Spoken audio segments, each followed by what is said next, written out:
Hello बच्चों, good morning. देखिए, आज के इस क्लास में जो है क्लास 10 का सब्जेक्ट साइंस, मैं अजय सर आप लोग को साइंस पढ़ा रहा हूँ। ये जो है यूनिट सेकंड का जो है चैप्टर है जैव प्रक्रम, जिसमें से जो है 20 अंक का जो है प्रश्न जो है एग्जाम में पूछे जाते हैं। तो जैव प्रक्रम के अंतर्गत जो है पोषण, न्यूट्रिशन के विषय में जो है फर्स्ट आप लोग का चैप्टर है जैव प्रक्रम, यानी कि लाइफ प्रोसेस। तो जैव प्रक्रम किसे कहते हैं? यानी कि जीवों में जो प्रक्रियाएं होती हैं, जीव को जीवित रखने के लिए जो प्रक्रियाएं होती हैं उसे ही जैव प्रक्रम कहते हैं। तो जैव प्रक्रम का यहाँ पे डिफिनेशन लिखा गया है, वे सभी प्रक्रियाएं जो जीव को जीवित बनाए रखने में सक्षम होती हैं, उपापचयी या जैविक या जीवन प्रक्रियाएं या जैव प्रक्रम कहलाती हैं। इन्हें जो है उपापचयी के नाम से, जैविक के नाम से या जीवन प्रक्रिया या जैव प्रक्रम के नाम से जाना जाता है। जैव प्रक्रम के अंतर्गत जो है पोषण, यानी कि व्यक्ति के शरीर में जो है, जीवों के शरीर में पोषण होना सबसे इंपॉर्टेंट है। पोषण होता है यानी कि न्यूट्रिशन, और सेकंड नंबर पे होता है श्वसन। हम लोग हाई स्कूल में पढ़ेंगे कि श्वसन के विषय में, पोषण के विषय में। अगला नंबर पढ़ेंगे उत्सर्जन के विषय में। इसके बाद जो है परिवहन के विषय में। तो जैव प्रक्रम के अंतर्गत क्या क्या चीजें आती हैं? पोषण, श्वसन, उत्सर्जन और परिवहन। क्लास 10 में इन्हीं टॉपिकों के विषय में आप लोग को जानकारियां हासिल करनी है, क्योंकि एग्जाम में जो है इन्हीं से प्रश्न बनते हैं। पोषण के विषय में, श्वसन के विषय में, उत्सर्जन के विषय में और परिवहन के विषय में। तो जैव प्रक्रम हो गया बच्चों।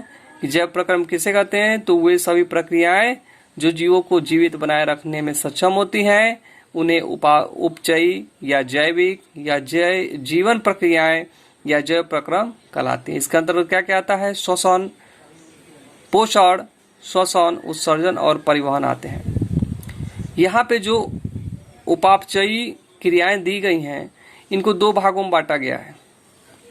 पहला जो भाग है उपचयी क्रिया, एनाबॉलिक रिएक्शन, और दूसरा जो है अपचयी क्रिया यानी कि केटाबॉलिक रिएक्शन।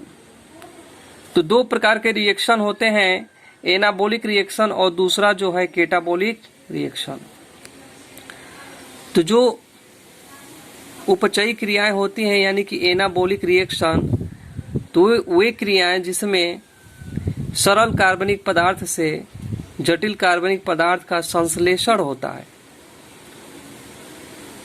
उपचयी क्रियाएं कहलाती हैं, यानी कि एनाबॉलिक रिएक्शन कहलाते हैं। इसमें क्या होता है कि जो सरल कार्बनिक पदार्थ होता है वह जो जटिल कार्बनिक पदार्थ, एक जटिल कार्बनिक पदार्थ बनता है, जिसको जो है हम एनाबॉलिक रिएक्शन कहते हैं, जिसमें जो है प्रकाश संश्लेषण। ये क्रियाएं पौधों में होती हैं। पौधे में जो है पौधा जो है कार्बन डाइऑक्साइड की उपस्थिति और जल की उपस्थिति में जो है प्रकाश, सूर्य के द्वारा प्रकाश लेकर जो है एक जो है जटिल कार्बनिक पदार्थ बनाता है, जो कार्बोहाइड्रेट कहलाता है। और वह कार्बोहाइड्रेट जो है पौधों के वृद्धि एवं विकास के लिए सबसे ही महत्वपूर्ण होता है। तो पौधों में क्या होता है कि सरल कार्बनिक पदार्थ से जो है जटिल कार्बनिक पदार्थ का निर्माण होना ही क्या कहलाता है? उपचयी क्रियाएं कहलाती हैं, यानी कि एनाबॉलिक रिएक्शन कहलाता है। अब जो सेकेंड इसमें है अपचयी क्रियाएं, तो अपचयी क्रिया किसे कहते हैं? केटाबॉलिक रिएक्शन। तो केटाबॉलिक रिएक्शन क्या होता है? तो वे क्रियाएं जिसमें जटिल कार्बनिक पदार्थ सरल कार्बनिक पदार्थ में विखंडित होता है। तो उपचयी क्रिया में जो है संश्लेषण होता है, और अपचयी क्रिया में क्या होता है? विखंडन होता है। यही याद रखना है आप लोग को। अपचयी क्रियाएं कहलाती हैं, जिसके अंतर्गत श्वसन, पाचन, श्वसन और पाचन। तो जो अपचयी क्रियाएं होती हैं, ये जो है विनाशात्मक क्रिया भी इसको बोलते हैं। श्वसन और पाचन किस प्रकार की क्रियाएं होती हैं? तो अपचयी क्रियाएं कहलाती हैं, यानी कि कैटाबोलिक रिएक्शन।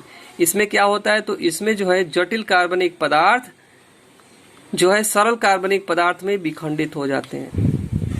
इसके अंदर क्या आते हैं, श्वसन आता है और पाचन आता है।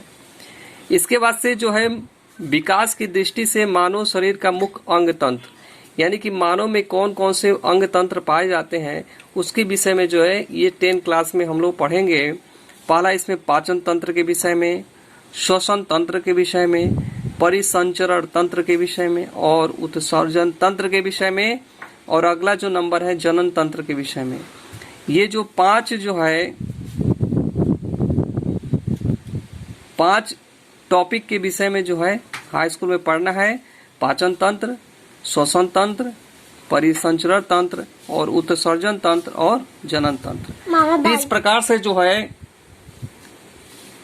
ये जो चैप्टर आप लोग का है जैव प्रक्रम, यहाँ पे जैव प्रक्रम के विषय में आप लोग को एक परिचय दिया गया है।